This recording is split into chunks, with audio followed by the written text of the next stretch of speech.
What's up, brother? Hey man, how you doing, brother? Dude, I'm doing great. We'll wait for a few seconds for people to get on here. Yeah, see if you can it'll auto or scroll it down and yeah. What's going on, guys? Anyone here yet? It just takes a few seconds for viewers to kind of pop up. Awesome. But we got one viewer at least. What's going on, y'all? Let us know who it is, where you are, who you're with, what you're up to. I'm here with my buddy John Schopp, which I pronounced your name wrong a few times on TV today, actually. I get it all the time, Chris. No big deal. But we're here in Rocky Mount, North Carolina, right outside of Roanoke. Rocky Mount, Virginia. Virginia, sorry. It's okay, we're close, but right near Roanoke, Virginia. Yep. Here doing some stuff for the book, hanging out. We got 42 of you guys. Let us know what's going on. Tanner LaPrade's on there. that's What's my up, buddy buddy? right there. Tanner works with John here at the. So let them know about what you're up to, what you do, where we are. Well, we're Sweet in facility here, first of all. We're in the Pastry and Muffin Research Facility here in Rocky Mount. It's the commissary home of Center Stage Catering, and that's where we're at right now. We're getting ready to load out Friday to head to Nashville, Tennessee to cook for 5 weeks for Victor Wooten at his Pretty badass, Center for man. Music and Nature. Oh, it's a great time. We have a great time out there. So I'm getting ready for school season to start out. Yeah, too. man. That's gonna when we come back, we'll go right into school. So yeah, Chef kind of splits his time with the catering, and then the catering company, they do a lot of events, shows, weddings, Shows, kind of whatever. weddings, corporate stuff, whatever. And then he's also an instructor at the local culinary school. Yep, Virginia Western Community College. So if you guys have any questions about culinary school or things of that nature, this is the guy to talk to. He's kind of seen a little bit of everything. You want to give him a little bit of your background? Oh man, background. Yeah. 10 minutes later, right? No. It's I'm just my story is I wanted to be a cook, a chef since I was 7. I'm 50 years old now, so it's old school. It was Julia Child and Grand Care. Yeah. The Gallatin Gourmet, and I just got in the kitchens the week I turned 16 and never came out. I went to college, University of Kentucky, got a business degree, and just work. So I like to move, I like to learn, and I like to meet people. So Yeah, and you've worked in some great kitchens. How long have you been in this area, and then when did you start the company here?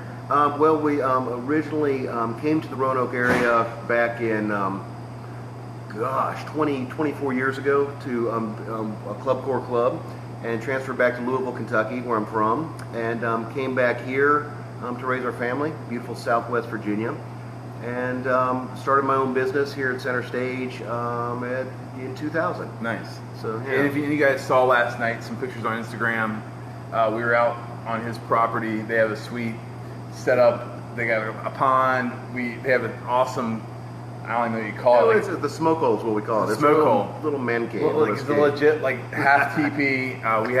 We cooked on the campfire, and it was a good time. A bunch of dudes hanging out. Yeah, we had a great time. Reminded me of the kitchen, man. Yeah, it was a good time. It was a lot like the kitchen, Yeah. only in the woods. Yeah, exactly. Yeah, it's awesome. Yeah, everything goes. Yes.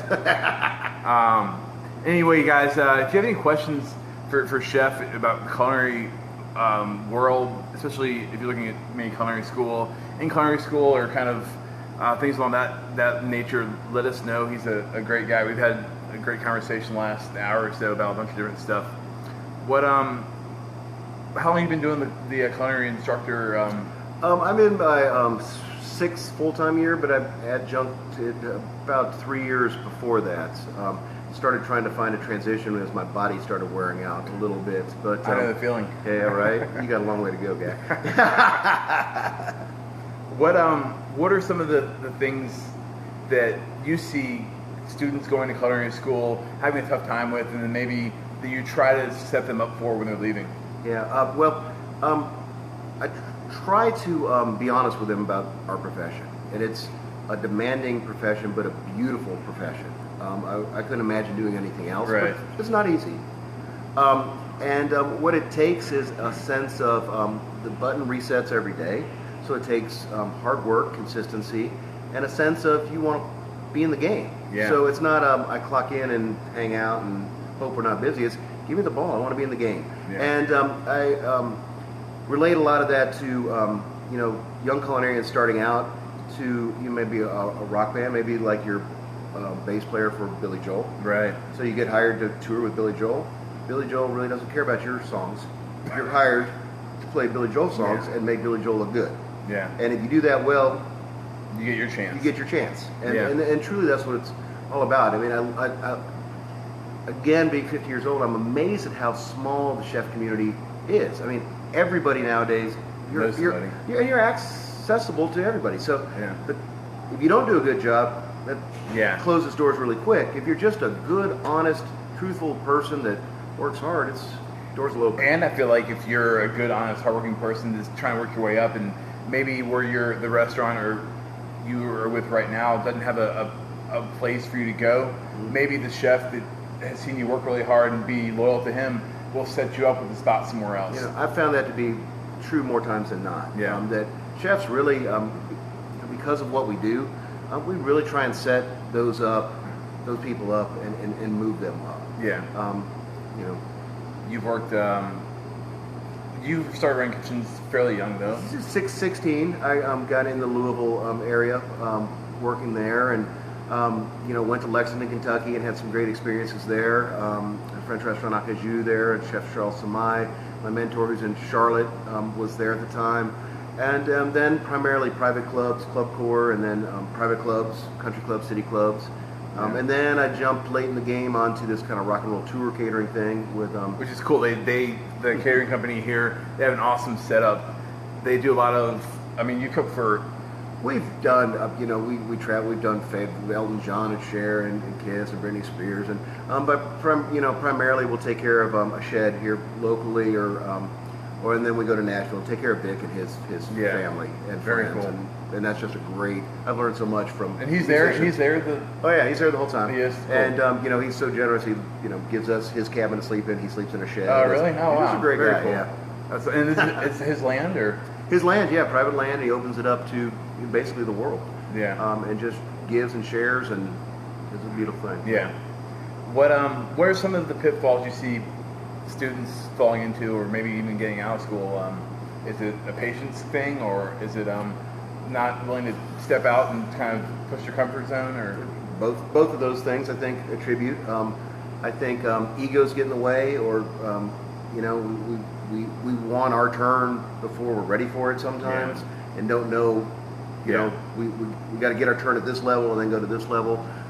So patience, ego, and it's just not for everybody. It's hard. It's hard on families and relationships. You really need to have either, I think, be completely single or have a very supportful group around you, because we're always working holidays and weekends when our significant others are at home and all of their friends are out doing things. Right. So that can sometimes be wear on a relationship. Absolutely. Sure can. I agree. I mean, I think we've all struggled. You're saying at one point when you're in Kentucky, y'all were having a tough time, with your relationship, and you've been together since high school. Yeah, since we've been in the same homeroom since 5th grade. But That's we pretty started. awesome. Karen and I started dating in high school. We share the same birthday, and we made this long journey. She's been my Rock of Gibraltar. I wouldn't be where I am now if I didn't have that strong support. And these guys were awesome hosts last night. Put me up in their house, and I can tell that she's very supportive, and y'all have a great relationship. Very much so. Yeah, that's awesome. What do you look for when you're hiring people? To be perfectly honest, it's the human connection. I don't care much about a skill set. I don't care much about whether you went to culinary school or not. I want to look at you in your eyes and see how you're carrying yourself as a person and talk to you honestly. Paint an honest picture of what I have to offer, what's exciting to you, but also how it might be difficult and challenging. Find out where you want to go in the next year. I don't like to hire people that are going to be around for a couple months or something. So it's a 2-year investment. So where do you want to be? And then we'll try and get you there. And when I'm done, we can't get you any further. Let's help get that next door open. I feel like that's a conversation that I've, in recent hiring, tried to use of like, what do you want to get out of this, and what do you want to get out of your career? Some people are happy just kind of working line somewhere and are just fine kind of showing up and doing good work every day. Some want to really work their way up and be something great, and kind of knowing what somebody wants out of their career helps you kind of set them in the right path within your organization too, I think. Because you're ultimately taking a team and building around strengths and weaknesses. Yeah. Regardless of who you have. You know, it'd be nice if you could think you could get all star players, but sometimes all star players don't play well together. Yeah. So you need some glue to put it together, and every person, to me, every person in the kitchen matters. Starting at the pot sink, to me, is one of the most needs to be one of the most respected positions in a kitchen. Yeah, and we were talking earlier about too, if like you treat that person with the right respect and give them a chance to kind of learn along the way, then they can work their way up, and that's kind of, I think, how it should be if we do it right. I think so too. And it also sets the tone, especially as the business owner or chef. The rest of the crew sees you treating that entry level position with respect. I think it says a lot about integrity. Right, and why are they going to treat them with respect if you don't? Right, or I don't, is the person kind of at the top of the totem pole. All right, so somebody that went to culinary school or didn't go to culinary school but teaches at culinary school now. Mm-hmm. There's the debate over the last 5-10 years: should I go to culinary school? Should I not? And I think it's a different answer for everybody. It But really is. how would you? You know, and for that being my primary job, you know, there's a status quo, I should say. You know, go to culinary school. But I think, you know, Anthony Bourdain does a good kind of rant on this, and Right. read him raw, and it's very true. I didn't go to culinary school. I believe in this profession you don't necessarily, depending on where you want to go, you don't necessarily need to go to culinary school, but there is a lot of things you need to learn. So if you can find the right mentors, if you're in a large city or you're obviously in Europe somewhere, you know, where the food culture is completely different, I believe in that apprenticeship. Work hard from somebody, you know, that's how painters and artists, you know, do it. Yeah, from like 500 years ago. Correct. So with that said, though, culinary school is not a bad way to get a base level knowledge. But I don't believe any culinary school, including some of the greatest, you know, culinary institutes for sure, and Johnson Wales does a nice job. But everybody holds that, you know, CIA up there. You know, you're not coming out of CIA and going to be a chef. Yeah. You may at a very low end, but so there's two paths, and I believe there's two different types of chefs, maybe more than that. There's always the analytical chef and the artist chef, you know, the craftsman versus, and I think our profession has room for both. They're both valuable, and for me, from the outside looking in, I delve information from both sides. Yeah, for sure. I'm definitely one of those types, but I get inspiration from both. Have all of y'all students worked in a restaurant environment before, to where you feel like they will know what they're getting into? No, and being a community college, we get students, some still in high school, to, you know, in their 60s. Yeah. So some people, and I find it's great to pair the younger ones with the older students, because there is a certain amount of wisdom that just walking on this planet gives you. Mm-hmm. And the younger ones have a sense of why not, you know, the sense of adventure and a I don't know, a lust for life, and you meld the two together, and they both can learn from each other. Yeah. So, I don't think you'd know it until you're actually in it. Right. You can't go to culinary school. We try to simulate real world. There's no way. You got to be on a line to get it. Yeah, exactly. And I remember one of the first guys I hired out of culinary school, the restaurant over in Norfolk, and the very first day you were getting ready to get fired up and would get ready for lunch, and the guy who I love, my first sous chef, came in to be. He, sat at the bar, was just kind of panning up bacon at the bar, like taking his time. It's like, all right, man, like we're open in 30 minutes. Like, let's get this kind of going. And I think in culinary school, he didn't have that clock he was up against. Yeah. But obviously, there's a ton you can learn. We try to recreate that, but again, it's a day, and there's so much knowledge to pack in there. It's a sense of ultimately, our profession, at least, until you get to the executive level where you're designing kitchens and dealing with HR and all that, writing menus, is muscle memory. Yeah. It's repetition. So you go to culinary school, you see it once, maybe you get to do it twice, maybe even 3 times, but until you've done it 100 times, 200 times, 1,000 times, messed it up every single way it can be messed up, you don't know it inside and out. So it's just that. You need to find those positions that allow you to do that. If you want to learn to be a baker, it's great, take a weekend course. But until you go into work at midnight and come back out at 8 in the morning and make hundreds and hundreds of loaves With flour all over you. Right. You're Yeah. you're a home baker. And that's no disrespect. That's making your own bread is a great thing. But professionally, you just need that repetition to hone yourself. Yeah. So the courses you teach, I know you're a pastry guy, but then also a management course, or? I'm dual certified. So I teach culinary courses, but primarily I lead the baking and pastry program. So we're doing things like chocolate sugar art, artisan breads, European torts, intro advanced baking, plated spa desserts, that kind of thing. The one lecture class I do teach is hospitality management. It's my management background. But what would you say is kind of your management style? Two words for management style that I keep harping throughout the course is one, leadership, and think of the people in your life that you respected as a leader, whether that's a pastor, a coach, a parent, a big brother, whatever, but somebody that really has held the bar a little higher for you and inspired you to want to go.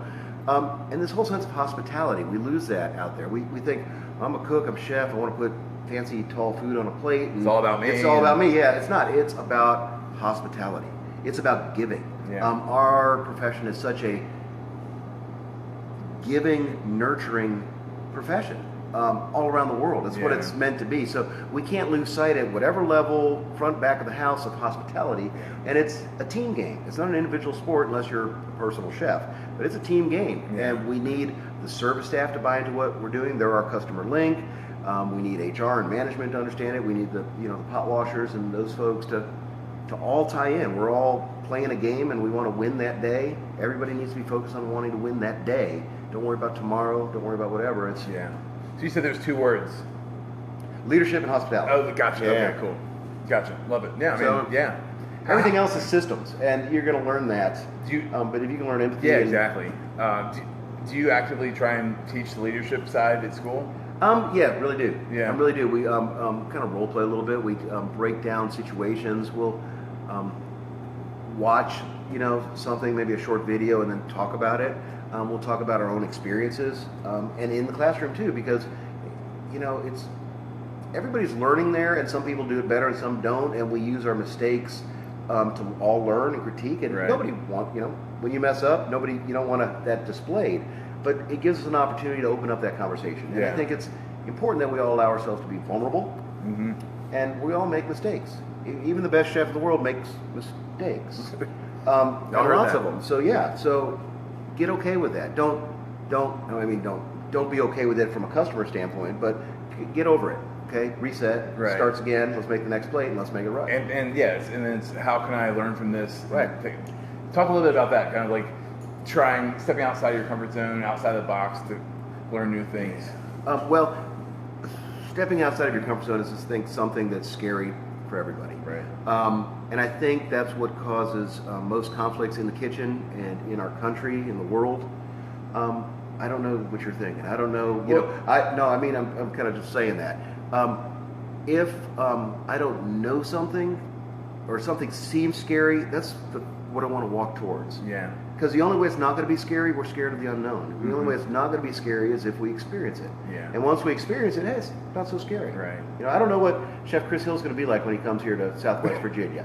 So at first, I was like, yesterday I was talking with Tanner and Joe Bott and Teddy and those guys, and I was like, hey, I've got butterflies. I'm like, what about butterflies? You're just a dude. I'm just a dude. Yeah, hanging out, man. And so now I got to know you. It took about 30 minutes. I'm like, cool guy. Yeah. This is great. So, And I think that the biggest hurdle or obstacle we all kind of face is that it's the natural inclination is to run from those fears of Absolutely. What we don't know or the unknown. But finding a way to kind of embrace it. I'll put it this way. Have you ever been a chef? We've got a little bit of an ego as tradesmen and women. But have you ever met a chef that didn't want to tell you how they do it? Right? So, man, that's a great opportunity. Chef, how do you do that? I've never seen that technique before. Great way to win a friend and influence people. Yeah, exactly. Dale Carnegie. Yeah, exactly. And even like you've seen like a line cook or somebody always thinks they can do it better than what's already kind of out there. Yeah. But obviously you need to stick with what the boss is saying. Yeah, it's that's the right way to do it. The guy that's signing or gal that's signing your paycheck. So. Yeah, you were talking about that a few minutes ago. One way when people feel like they're stuck or when they're not moving up the ladder as fast as they want to be, maybe to do things to kind of always try and have the ball moving down the court, like you're saying, versus when you're sitting around waiting for tickets to come in. What was that? Talk about that. Oh well, the cleaning thing. Or it's just a sense of sometimes on the line you're waiting for it to be busy, and so you're just kind of standing there on your phone. Yeah, on your phone, or snapping a towel on the counter or whatever, and it's and then that rush comes and you're not ready. So to me, it's always important to stay in that. I want to win the ball game today. I'm not a sports guy, but I use the sports analogy. It's like I want to win. I want to put on a good concert today. Yeah. A good performance. And it's a team sport. It's not just I got to be my best, but I need the people around me to be their best. And to be their best, you need good energy. You need to be focused, and you need to be ready to get the ball, to shoot, to score. If you never get the ball, you never shoot, you're never going to score. Yeah. And anybody that plays sports, basketball obviously is this analogy. If you shoot enough, you're going to miss a lot. I mean, that's just going to be part of the process. Yeah, but like I was telling you in our conversation earlier about so down in Dominican, there's this term for the baseball players there that you don't walk your way off the island. Like you have to try and swing the bat enough to make some things happen. You want to read some of those comments on your phone and see if we can. Amanda, we're drinking good, fresh, brewed, coffee. Strong black coffee. Amanda, Joe Butt. That's true. Ted's quote, "I only win," guy. And what Ted means by what Ted says when he says that, "I only win," he'll battle the sea until he wins. He just doesn't give up. Yeah. Not that he's the only one that wins. No, Chef Polfelt, one of our good buddies here in Southwest Virginia, is up for the ACF National Chef of the Year. So he goes to compete in Phoenix, leaves Thursday, competes on Monday against 3 other fantastic chefs from around our nation. And he only, it's a race. It's one day. He may have a good day. They may have a better day. He's got 2 commies. Yep. Yes, if any of you guys are out there in Phoenix, it's in Phoenix, right? It's going to be in Phoenix, Y'all check him out, Ted. We were all hanging out last night. Yep. He's definitely, he came to win, whether he does or not, he's definitely done his training. Yeah. He's put the time into it. He's practiced. He's organized. The stuff that's not fun to do. Right. When I was talking with Philip Tessier about the book, who got 2nd place for the U.S. in the grocery store last year, he was saying, I mean, he went on a crazy workout regimen, didn't drink for 16 months. Yeah. I mean, seriously, he was doing CrossFit once a day, got in perfect shape, was training for 6 months out. He was like, I didn't want to get to the last day and then the results come in and we got 10th, and I said, oh, well, I could have done this or I could have done that. Right. Put it all out there. And I mean, that's how we kind of have to look at showing up each day for work too. He's a very inspirational guy, top of his game. I mean, he's in that upper echelon of cats out there. Let's. You mind if I grab your phone? No, go ahead, guy. Let's see here. See if you have any questions for him here. We're see they don't load properly. I'm gonna give you that back. But let's see here. I know we have a bunch of. Let's see here. If you have any questions, let us know. Experience is definitely key. We have Stephen Dowling. Hey guys, I've recently been promoted to head chef for the first time. Any advice? There you go. A great one. And especially if there's 2 different. If you're being promoted, it sounds like there's.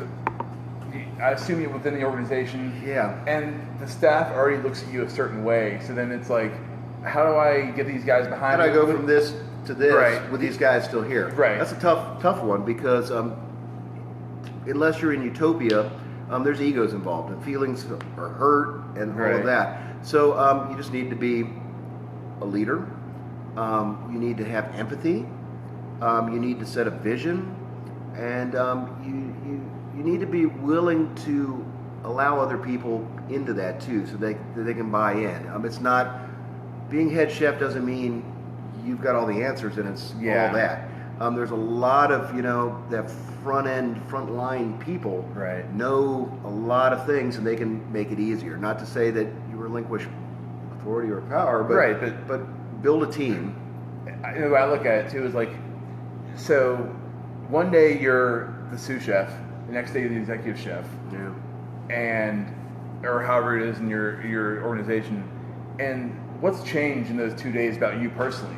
Nothing, really. Right. I mean, you're the same person, and I think you have to be able to connect with people the same way you were before. Otherwise, it's like, oh well, now Chef John thinks he has all the answers, and he's a big shot because he's our boss now. Yeah. And I think you kind of have to lead by example and still be willing to do the work that you were doing before. I think it's tougher to be at a property and be at a line cook position and then go to sous chef. Yeah. Because Yeah, then yeah. all of these are my buds, And Right. We're all in this together, and then now all of a sudden I'm got to get on you because you clocked in late and you're on your phone, or Yeah. your prep list's not done, or station's not clean, and yeah.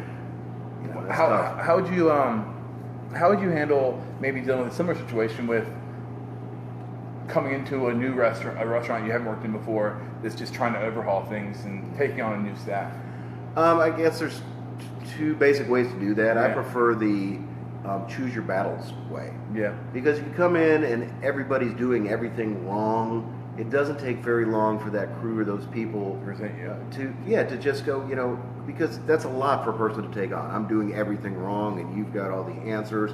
It's, again, you need to guide and lead, Yeah. and choose your battles. You said this earlier today, and I support this 100%. It's, you did this really good and this really good, and you're great at this. Right. Can we talk about this hollandaise sauce? Yeah. And let me show you a couple of tricks. Mm-hmm. And you might want to go home and practice that a couple of times if Right. that's appropriate, because it's really important that that it's right. Yeah. Because we have this vision and this is what we're about, and Right. so But yeah, I mean, chances are that they were probably led by somebody in the wrong direction or not led properly. Not that they're doing maybe anything never wrong. even shown by anybody. They Yeah. just kind of assume, hey, where's hollandaise sauce? Your hollandaise sauce sucks, right? That doesn't fix anything. It makes Right. you feel bad about yourself, and You look next like a time you jackass. see me, and then our relationship goes like this. Yeah. So Well, and I think a lot of us are not very good at it. I've been there before myself of not properly training, assuming our staff knows exactly what we need out of them. Like I assume that you know how to make this or make that, versus actually kind of training them in the right way. Amanda, You know Amanda? taunting us, yeah. Okay, I know Amanda. What's going on, Amanda? That's funny. Let's see here. If you have any questions, let us know. Let's see. Patrick's actually a chef instructor down at Culinary Industry in Miami. Oh, I'm heading awesome. down there in September to hang out with them. Yeah, that was good. Don't forget where you came from. Was good advice. Yeah. Where would you say you came from? Huh? The School of Hard Knocks. That thing. You just don't. Stay true to this craft, and I think what they were talking about there is, if you've been promoted, don't forget the ranks that you came from. I guess it's always put yourself in that person's perspective Right. for a second, and then treat people the way you would want to be treated in that. Okay, along the same lines, Luke, I live in Denver. Most of the culinary students from JW out here have a sense of entitlement. I personally didn't go to culinary school knife in hand for 20 plus years. Seems to be one of the easy ways out for kids that don't want to go to college. I guess. Yeah, well, I wouldn't say that either is easy, college or culinary Yeah. school. It's a commitment, and like college or culinary school, some people take it seriously and some people don't. You definitely get out of it what you put into it. Right. It's not like a magic wand. You got a piece of paper from either a 4-year Yeah. college or culinary school. Boom. And I'm sure all you guys too, Patrick, all you guys that I know that are culinary instructors, you aren't telling your students, hey, once you get out, you're like The up journey here. just starts. Right. Yeah. And I feel like people kind of give culinary students a bad rap out of school, thinking like that entitlement sense. I mean, And there's again. there's always a small group of people too. I think that are. I think there's a sense, again, this goes back to this human nature thing on both sides of the fence. I didn't go to culinary school. So I was always a little bit intimidated, maybe. Yeah. Honestly, if I'm going to self-critique, from people that went to culinary school, because what do they know that I don't know? but I would portray that in a way of, I got this. I got this, and you went to culinary, just because you went to culinary school, you don't know anything. Right. And the It's a verse of defense that mechanism. is, a defense mechanism. And the converse of that is, some culinary students come out cocky. Well, I learned this way, and blah blah blah blah blah. And it's just, it's Yeah. it's hospitality. Right. Remember Back that. what Be you said, the two kind. words. Yeah, be kind to your coworkers. It's a team sport, and you can learn from each other. Right. And there's things that people learn in culinary school that are a lot more, like you said, very calculated. They're a lot more calculated than how I learned how to do things. Right. That have an advantage. That if I'm open-minded to listen to what you have to say as a culinary grad, then maybe I'm going to learn something from you. and definitely vice versa. For those of you who go to culinary school, you can learn a heck of a lot from an old guy that's been on the line for a long time. Myself in that category. Yeah. At 50 years old and been doing this since I'm 16 in professional kitchens, I know this much of what there is to know in this profession. It's never-ending learning. So, And like you said, there's no finish line. no, there is no finish line. So enjoy the race. Yeah. Still trudging uphill. Yeah. When working under an arrogant chef who puts staff down and rarely praises them, how do you move forward without being from a place of fear? Fine. Seek employment elsewhere. Yeah. There's just no. Or I mean, and this is a hard conversation to have, but be like, to try and pull you as my boss aside, which would be hard. Be like, listen, chef, like I feel like I could do a lot better work if these circumstances were met. I think some people don't know they're coming from that place, or maybe they've always been that kind of person. And I think if you can do that there's. It's hard. Unfortunately, there's a lot of arrogance out there. Yeah. And so that's a 50-50 kind of crapshoot. I think if you don't respect, and respect is more than, you're this is a great restaurant and you're doing the food, but respect them as a human being. If there's no respect there and there's fear, that's not a healthy place to be in. So I would definitely have a a but give a good notice. I would seek employment elsewhere and find that right personality. There is a like type of, life's too short to hate going to work every day, and that environment is just horrible. All right, so Patrick, the culinary instructor down in Miami. As a fellow culinary instructor, have you seen a change in students' work ethic and passion in the instant gratification era? Oh, definitely. We spoke of this last night around the fire. Definitely. And the challenge is engaging those types of students. And again, with the qualifier that this profession isn't for everybody. So there's culinary students in our mix that have no business being there and just aren't going to be successful. But it's amazing. There's some that I thought might not be so successful and just kind of stuck with them, played hardball, played softball, kind of good cop, bad cop, and just have seen tremendous growth in them. So they may not all, be Rich Rosendales, but if they experience growth and can find a place in our industry, and I think there's a place in this industry for a lot. Anything. I mean, imagination is still being defined and created. Yeah. They may not hit, Michelin star restaurants, but they can work, somewhere that's fulfilling to them. And it's maybe partly too of kind of helping them find their own way, kind of push them in the right direction. Well, I think it goes back to this concept of work ethic. And we've got, not to put anybody down, because I think every generation along the way has had its stereotypes and its issues, but this sense of, we're in a society now. I mean, I'm 50 years old. I walk around with my cell phone. I need that instant gratification too, to some extent. Yeah. So I understand a generation that's been brought up in that, but it's important for us to lead again. At some point, our coaches really stop coaching. Our teachers, hands tied or not, we stopped teaching, and our parents definitely stopped parenting.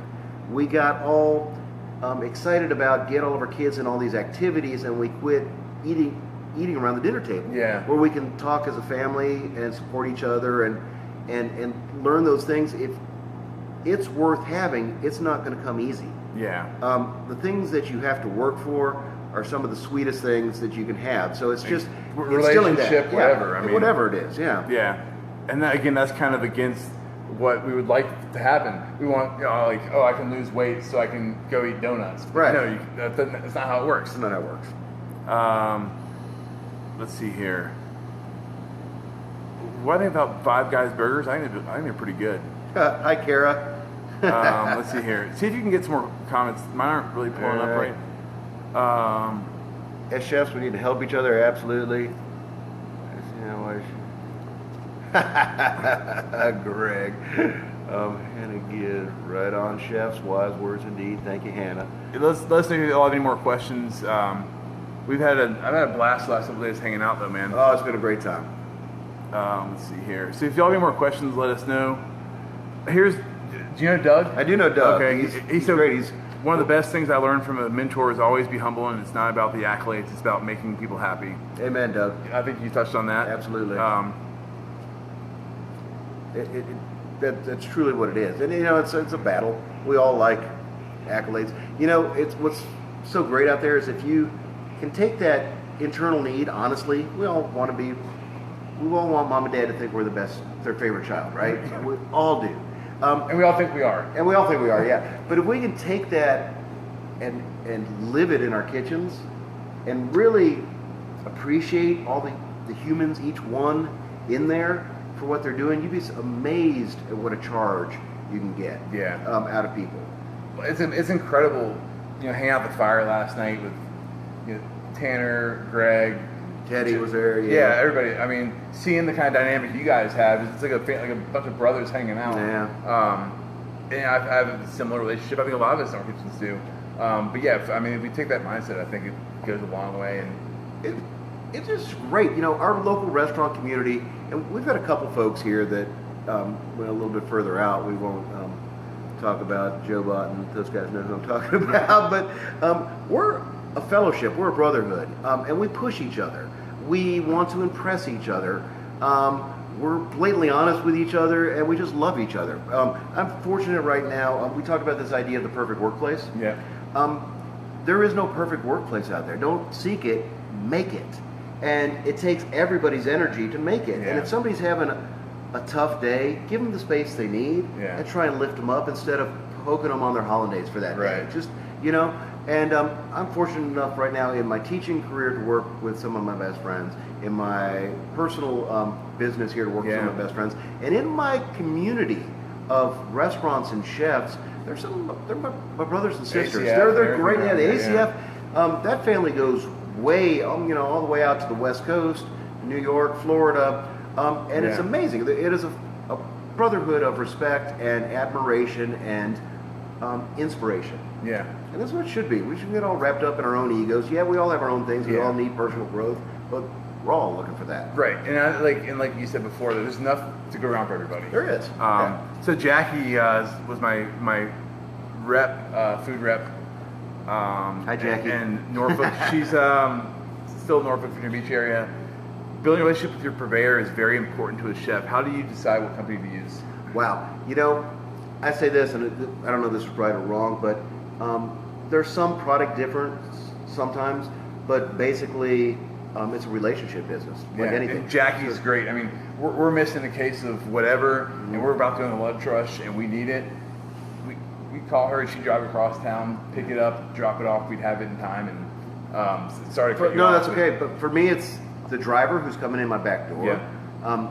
How they present themselves, how they carry themselves. Are they friendly? Do they smile? Yeah. And do they get my groceries and not put my basil underneath 2 cases of eggs? And my sales rep. Yeah. Everybody else in between now, the accounting department doesn't get much love, but I've got great relationships with the accounting, receivables and folks at my purveyor. It's great to know, they're people doing a job too. Yeah. To me, it doesn't, don't abuse them. Don't be adversarial. Right. Don't be. I try with my sales reps. Yeah, I'm busy and I know what kind of products I want, but they have a job too. So schedule some time, bring the brokers around, show me some new products. I may or may not need them, but I may find something cool that I want to use. So it's important it's a give and take. Yeah. And don't waste their time, like bringing in brokers you're not going to use, things like that. Yeah, and just and don't put them off when they come around. Try and make time. Exactly. And I'm right there with you, man. Let's see here. Be a leader, not boss. Yep. Amen. Well, let's Joe Biden again. for both of you guys. How do you find a balance between trying to stay ahead of the curve and making food for the chef, to say it best, like using food that scares most people, and balancing it with with selling food that your customers want? That's a great. We talked about this Yep. again too. It's the conversation we just They had. should have just been here for a conversation. Yeah, right? no. We all have this artist in us that wants to create, but we have an audience based on the demographic of where we live. So, if again going back to a musician, if I'm a heavy metal musician and my audience is heavy metal, and I come out and play a concert of jazz, they're not coming back. Yeah. So I like jazz, it's more technical and all of that, but okay, but my audience wants heavy metal. So I always say, again, hospitality, serve your audience, feed your audience, and feed yourself, your motivation, ego, not in a negative way, but feed those things where you want to go in another outlet. Get involved in ACF. Get involved in charity events in your local community. Give back. Go do competitions. Have friends over and have knife fights and throw down. Yeah. That's what we do around the fire pit. It's Yeah. our release. It's like let's jam. Yeah. So that's great. And then we do have this other release, and there's lots of releases like that out there. But when we go back to Nashville in Wooten Woods. That sounds cool. Yeah, like we all do. Down Real there. receptive audience. We just get we try to make it as funky as we can. Right. You don't have to go down there, but it's a chance for you. Like you said, it's like a growth thing to try new things. Yeah, it's spiritual growth for me because it's like a jazz jam session with food. I get to try whatever I want and appease myself. The outcome is they're happy. They get good food, but it's really about me. When I go down there, it's like, Right. hey, I want the food fresh It's and okay, on time and there, and you're going to eat what I want to feed you, and you're going to love it. That's the end goal. In a parameter of time, right? Meet those Right. deadlines and a parameter of minimal waste.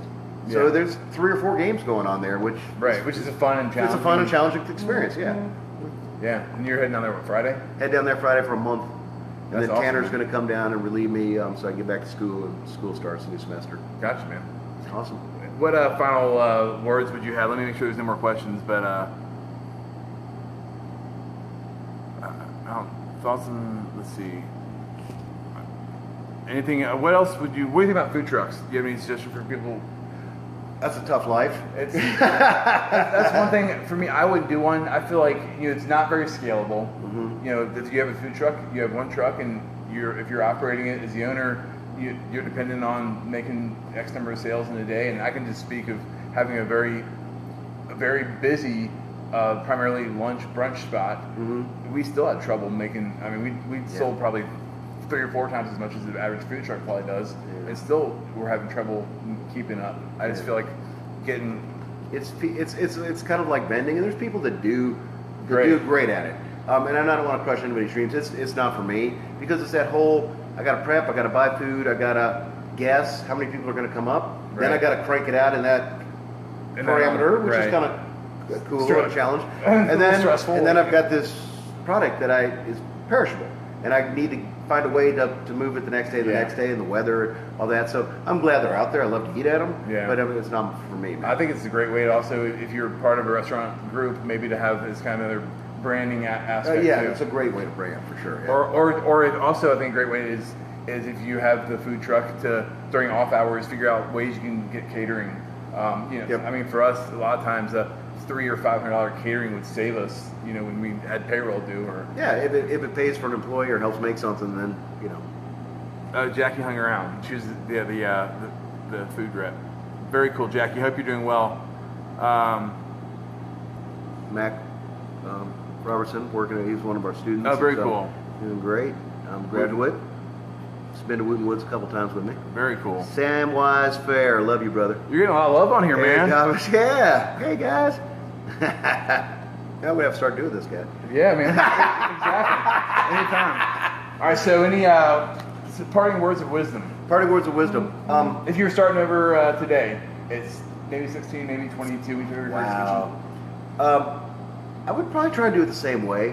Wherever you're at, the more you can travel, if you can afford to do that, live low and eat close to the street. In your own community, find the dives, find the ethnic places, see how other people eat, and then seek out the best mentors in your community and serve them. You know, I always say, you know, don't shoot for that. You know, that James Beard chefs in your community and you want to be on the saute line, and be his pot washer. There's no crosshairs there. There's nobody shooting at you. You can keep your eyes open and your ears open and scrub pots. And you the learn best damn pot washer is going to get a chance to work his way up. Yeah, and you'll learn a lot of stuff. So don't always have to be ego-driven, me. Be the humble servant. Yeah. Love the people around you. Understand, have empathy for the people around you. Yeah. And just enjoy the journey because there is no finish line. Yeah. Truly. Love it, man. Thanks, brother. It's been Thanks, a blast man. these It's been couple days. great. Thank you guys for hanging out with us. We're here with Chef Schopp here. We're outside Roanoke in Rocky Mount, Virginia. Yep. So if y'all are around, On the crooked road. We're on the crooked road. Are we? Yeah, it's crooked. Very cool. And a road. Nice. Thanks, guys. Y'all take it easy. Bye-bye.